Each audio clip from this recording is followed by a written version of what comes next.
If I walk over there and sit next to Mr. Johnson and carry my phone, does Google know that I was sitting here and then I moved over there? You're welcome anytime, Judge.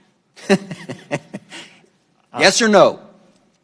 I genuinely don't know without knowing I'm what shocked services. you don't know. Do you or do you not collect identifiers like name, age, and address? Yes or no? If you're creating an account, yes, and using an account, yes. Device identifiers like IP address or IMEI? Depending on the situation, we could be collecting it, yes. Specific search histories when person types something into a search bar? If you have search history turned on, yes. Contents of emails and Google documents? We store the data, but we don't read or look at your Gmail. But you have access to them? As a company, we have access to them, yes. So you could? Saying you don't or don't? I'm not asking do you or don't. I'm saying you could, though there is a possibility. We have clear established policies on how we would do that data. GPS signals, Wi-Fi signals, Bluetooth beacons? Would depend on the specifics, but there may be situations, yes. The GPS, yes. Yes, if you have location. Voice and conversations when using Google Voice products? We give an option to turn on or off. And But if a person didn't know it, voice and conversations when using Google Voice products? Yes. We only record when they initiated with OK Google and then say the terms after.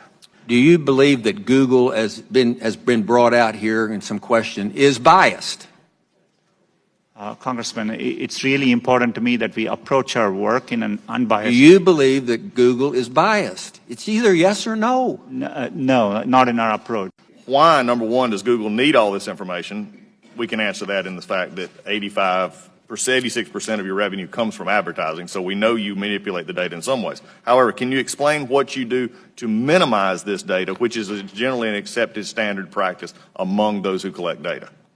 Our goal is, but we are providing, for example, if we are providing you a service like Gmail, which we have done for 15 years, that data, we need to store it for our users, so they expect us to.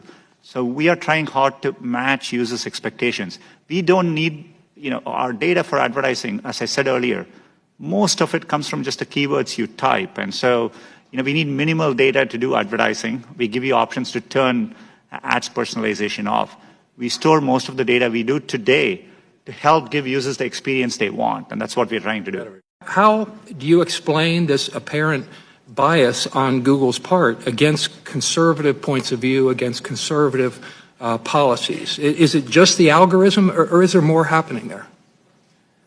Congressman, I understand the frustration at seeing negative news, and I see it on me. On Google, there are times you can search on Google, and page after page there's negative news which we reflect. But what is important here is we use a robust methodology to reflect what is being said about any given topic at any particular time. And we try to do it objectively using a set of rubrics.